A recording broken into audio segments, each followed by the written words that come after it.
Un cours en miracles, version intégrale, 56, chapitre 7.10.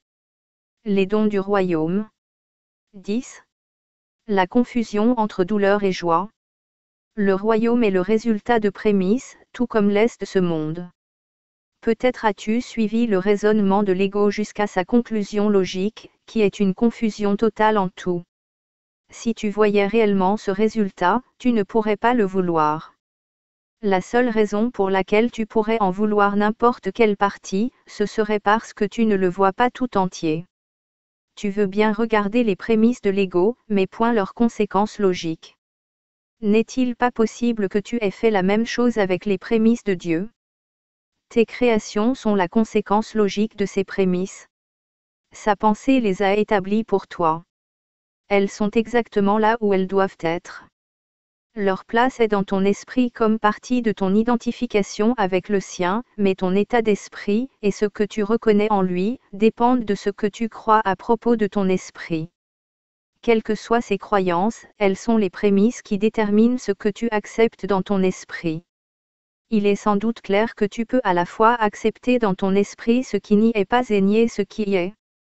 Or tu peux nier la fonction que Dieu lui-même a donnée à ton esprit par le sien, mais tu ne peux pas l'empêcher.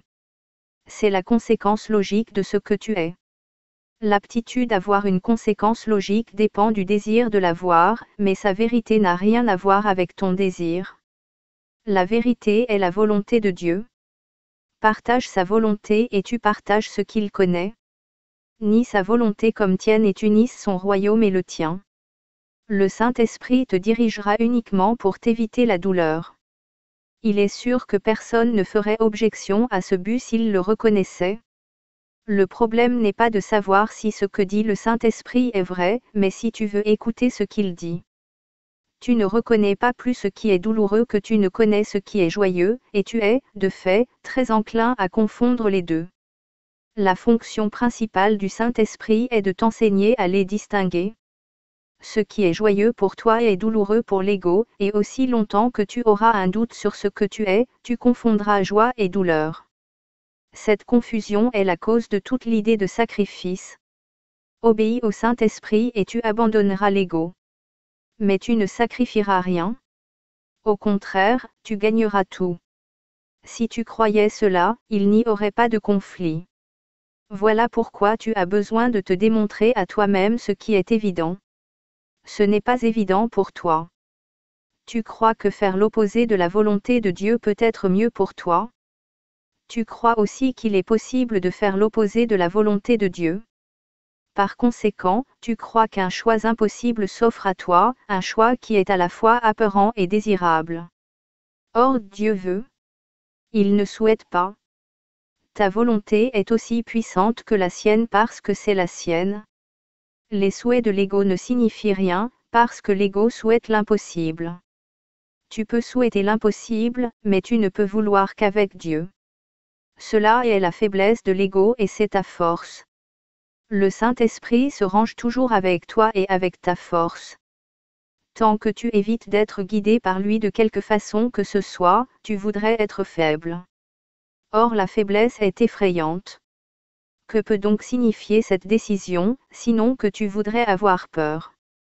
Le Saint-Esprit ne demande jamais de sacrifice, mais l'ego en exige toujours. Toute confusion de ta part dans cette distinction des motivations ne peut être due qu'à la projection. La projection est une confusion de motivation, et la confiance, étant donné cette confusion, devient impossible. Personne n'obéit avec joie à un guide en qui il n'a pas confiance, mais cela ne signifie pas que le guide est indigne de confiance. Dans ce cas-ci, cela signifie toujours que celui qui suit l'est. Toutefois, cela aussi ne concerne que sa propre croyance. Croyant qu'il peut trahir, il croit que tout peut le trahir. Mais c'est uniquement parce qu'il a choisi de suivre un mauvais guide. Incapable de suivre ce guide sans peur, il associe la peur au fait d'être guidé, et refuse ensuite d'être guidé par qui que ce soit. Si le résultat de cette décision est la confusion, cela n'est guère surprenant. Le Saint-Esprit est parfaitement digne de confiance, comme tu l'es. Dieu lui-même te fait confiance, que tu sois digne de confiance, donc, ne fais pas question. Cela restera toujours au-delà de toute question, si fort que tu le mettes en question. J'ai dit plutôt que tu es la volonté de Dieu. Sa volonté n'est pas un vain souhait, et ton identification avec sa volonté n'est pas facultative, puisque c'est ce que tu es. Tu n'as pas vraiment le choix de partager sa volonté avec moi, quoi qu'il paraisse. La séparation tout entière réside dans cette erreur. La seule voie qui mène hors de l'erreur est de décider que tu n'as pas à décider quoi que ce soit. Tout a été donné par décision de Dieu. Telle est sa volonté, et tu ne peux pas la défaire. Même le renoncement à ta fausse prérogative de décider, sur laquelle l'ego veille si jalousement, ce n'est pas par ton souhait qu'il est accompli. Il a été accompli pour toi par la volonté de Dieu, qui ne t'a pas laissé inconsolé.